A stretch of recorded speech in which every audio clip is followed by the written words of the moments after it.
আমাদের সমাজে এমন অনেক মানুষ আছে যারা দুনিয়ার ব্যস্ততার কারণে, সংসারের ব্যস্ততার কারণে তারা দ্বীনের গুরুত্বপূর্ণ ইবাদত গুলোকে বাদ দিয়ে দেয়। এমন মানুষ আছে না? ধরেন ক্ষেতের মধ্যে ধান, অথবা আপনার ব্যবসায়িক কোনো ব্যস্ততা, চাকরির কোনো ব্যস্ততা, এই সমস্ত ছোট্ট ছোট্ট কারণে তারা নামাজটা পর্যন্ত বাদ দিয়ে দেয়।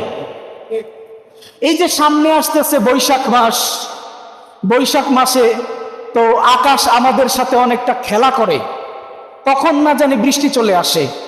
এই সময় কৃষক চেষ্টা করে কত দ্রুত আমার ক্ষেতের ফসলটা কেটে বাড়িতে নিতে পারি, অথবা অন্তত লাইলের মধ্যে কি দেয় আপনাদের, টাল দেয় না, টাল দিতে পারি, এরকমটা অন্তত করতে পারি। এইরকম করতে করতে এই বৈশাখ মাসে দেখা যায় জোহরের নামাজ শেষ, আসরের নামাজ শেষ, মাঝে মাঝে মাগরিবও বাতিল হয়ে যায়।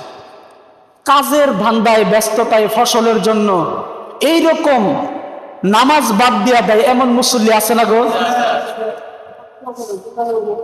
শুধুমাত্র তাই নয়, একজন ইমানদার ব্যক্তি নিয়মিত 5 ওয়াক্ত নামাজ পড়ে, দিনের কাজগুলো করে, আল্লাহর রাস্তায় চলে, আল্লাহর রাজি খুশির জন্য জীবনটাকে উৎসর্গ করে, আল্লাহর জমিনে আল্লাহর দিনকে প্রতিষ্ঠা করার জন্য দিন কায়েমের আন্দোলনে শরীক হয়, যার ফলে তার উপরে বিভিন্ন সময় বিভিন্ন ধরনের অত্যাচার, নির্যাতন, জেল জুলুমানা এসে তার সামনে এসে হাজির হয়।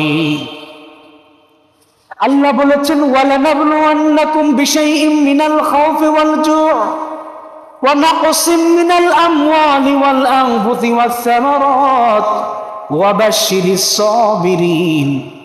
যারা ঈমানদার হবে তাদেরকে আমি ভয় দিয়ে, খাদ্যের ক্ষুধা দিয়ে, জানমালের নোকসান দিয়ে, ক্ষতি দিয়ে আমি তাদের ঈমানটাকে টেস্ট করে দেখব, পরীক্ষা করে দেখব তারা কি আমি আল্লাহর উপরে ইস্তেকামাত থাকতে পারে কিনা। যদি তারা আমি আল্লাহর উপরে ইয়াকিন রাখতে পারে, ভয় ডর ইত্যাদিকে উপেক্ষা করে ইসলামের উপরে প্রতিষ্ঠিত থাকতে পারে, হে রাসূল আপনি তাদেরকে সুসংবাদ প্রদান করে দিন।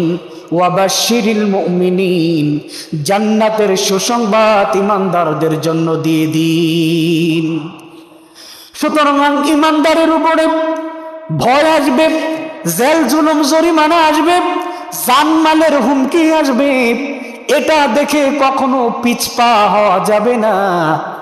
আবার আরেক শ্রেণীর মানুষ আছে যারা ঈমানদারদের উপরে এই রকম জুলুম দেখে, অত্যাচার, নির্যাতন দেখে মুখ গেছিলে খেলে গিয়ে ওই দলের মধ্যে গেছস, দেখি তো আজকে ধরাটা খাইছস, ঠিক না? আমরা তো কত কিছু করি, কই আমাদের তো কোনো সমস্যা হয় না। তুই নামাজ তো নামাজ পড়স, তুই না তবলিগের মধ্যে যাস, তুই না পীরের দরবারে যাস, তাহলে তোর উপরে এত জুলুম কেন, এত অত্যাচার কেন, তোর উপরে তো দিনের পর দিন আপদ বিপদ বালা মুসিবত কেন? এরকম আপনাকে আমাকে ঘায়েল করার জন্য ঠিসি ঠাসা করে না মানুষ, এবং তারা একটু খুশি হয়ে যায় না? আমরা আজকে এই দুই ধরনের মানুষের ব্যাপারে পবিত্র কুরআনুল কারীম থেকে একটা সলিউশন খোঁজার চেষ্টা করব। আমি আপনাদের সামনে সূরা তাওবার 80 এবং 81 এই দুইটা আয়াত বিশ্লেষণের মাধ্যমে এই মানুষগুলোর চরিত্র বিশ্লেষণ করার চেষ্টা করব। আপনারা কি আমার কথা বুঝতেছেন? আচ্ছা, যে আয়াতগুলো পড়ব এবং অর্থগুলো পড়ব, এটা জানার আগে এই আয়াতটা কেন নাজিল হয়েছে, কাদের জন্য নাজিল হয়েছে, এটা আমাদের একটু জানা দরকার। জানলে ওই মানুষগুলোর চরিত্রের সাথে যখন আমাদের চরিত্র মিলাবো, তখন মোটামুটি ধরতে পারবো যে আমরা কি মুমিনের তালিকায় আছি নাকি কাফেরের তালিকায় আছি। আল্লাহ রাব্বুল আলামিন কুরআনুল কারীমে 3 কিসিমের মানুষের জন্য আয়াত নাজিল করেছেন। কয় কিসিম? 1 নাম্বার, ঈমানদারদের জন্য তিনি আয়াত নাজিল করেছেন। ইয়া আইয়ুহাল্লাযীনা আমানু বলে সম্বোধন করেছেন। 2 নাম্বার, কাফেরদের জন্য আয়াত নাজিল করেছেন, ইয়া আইয়ুহাল কাফিরুন।